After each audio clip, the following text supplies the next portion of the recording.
Assalamualaikum warahmatullahi wabarakatuh. Perkenalkan, nama saya Penny Maulidia Saputri, Prodi Ekonomi Syariah kelas B. Video ini saya buat untuk memenuhi salah satu tugas ujian akhir semester mata kuliah Sejarah Peradaban Islam dengan dosen pengampu Ibu Padia Adlina MPDI. Video ini menjelaskan tentang tokoh Amr bin As. Beliau lahir pada tanggal 14 Februari 585 Masehi. Amr bin As tercatat memiliki usia yang panjang.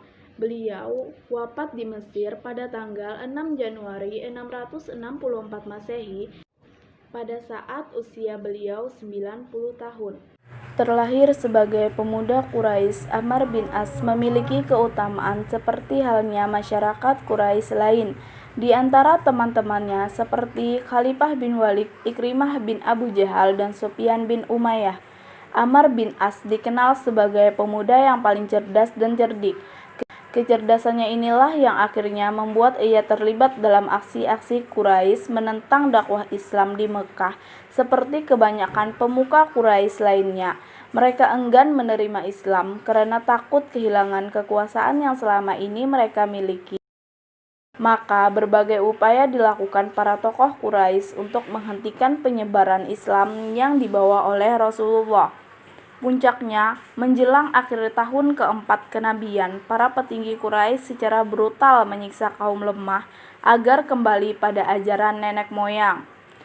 Akibat tekanan Quraisy yang semakin tinggi, Rasulullah memerintahkan kaum muslimin untuk hijrah ke negeri Habasyah yang dipimpin oleh seorang raja yang adil.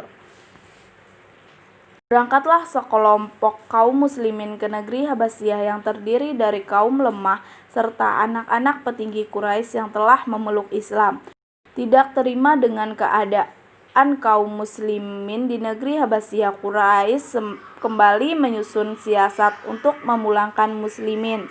Setelah melakukan pembahasan panjang, maka akhirnya disepakati bahwa Amr bin As, pemuda yang pandai berdiplomasi, diutus untuk meminta kepada Raja Habasyah agar memulangkan kaum muslimin ke Mekah. Bermodal kedekatan dengan Raja Habasyah, Amr bin As sampai di Habasyah. Raja begitu hangat menyambut kedatangan Amr bin As.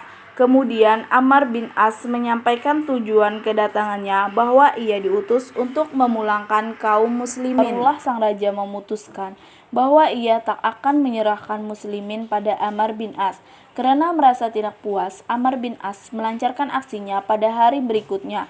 Dia mengatakan pada sang raja bahwa muslimin telah menghina kepercayaan yang diyakini oleh sang raja. Namun lagi-lagi sang raja tidak terpengaruh. Sang raja lebih memilih mendengarkan penjelasan langsung dari mulut muslimin. Benar saja, lagi-lagi sang raja membela muslimin yang meminta perlindungan dari dia. Amr bin As tak berkutik. Sang raja justru marah padanya karena kecewa atas sikapnya yang tidak menunjukkan kecerdasan. Tak banyak yang dapat ia lakukan. Ia hanya ikut pertemuan Quraisy yang terus mengatur siasat menghentikan penyebaran Islam. Hingga muslimin hijrah ke Madinah dan mulai adanya peperangan antara muslimin dan Quraisy, Amr bin As terus berada di barisan terdepan Quraisy. Namun kemenangan yang terus dicapai umat muslim membuat Amr bin As banyak berpikir dalam hatinya, mulai tumbuh keyakinan bahwa Muhammad seorang nabi yang membawa risalah kebenaran. Amr bin As tidak menyadari bahwa Raja Habasyah diam-diam telah memeluk Islam. Amr bin As akhirnya memutuskan untuk mengikrarkan keislamannya. Selanjutnya, Amr bin As memutuskan untuk pergi ke Madinah untuk menyatakan keislamannya langsung di hadapan Nabi.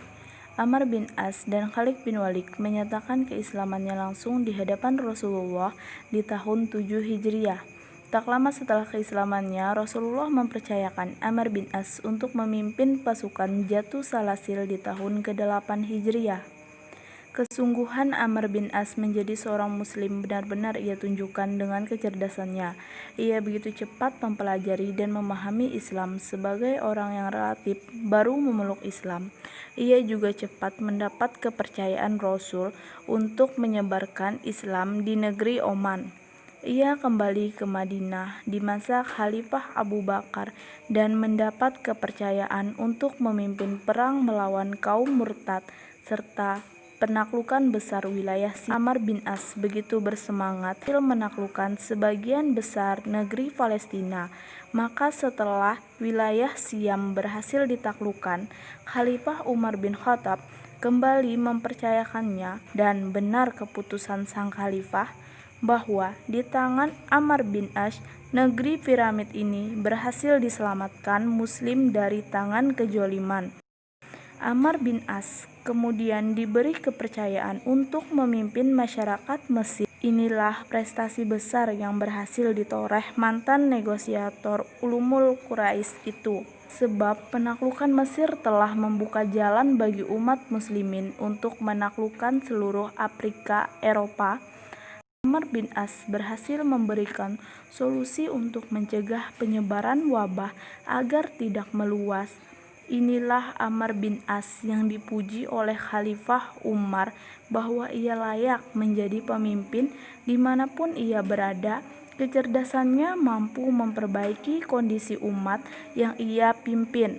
Kesungguhannya betul-betul ia tunjukkan setelah menyatakan keislamannya, hingga semua yang dilakukan di masa keislamannya ia lakukan hanya untuk Allah dan Nabi-Nya semata. Ibrah yang bisa diambil dari cerita Khalifah Amr bin As, beliau merupakan pemimpin yang hebat sekaligus anak buah yang hebat. Ia juga panglima yang dahsyat sekaligus ia prajurit yang sangat taat. Betapa pentingnya seorang pejuang untuk selalu mengedepankan loyalitas yang tinggi kepada pemimpinnya, dan juga lebih penting adalah pengabdiannya secara ikhlas hanya mengharapkan ridho Allah Subhanahu wa Ta'ala. Sekian review dari cerita tokoh Amr bin As. Akhir kata, Assalamualaikum warahmatullahi wabarakatuh.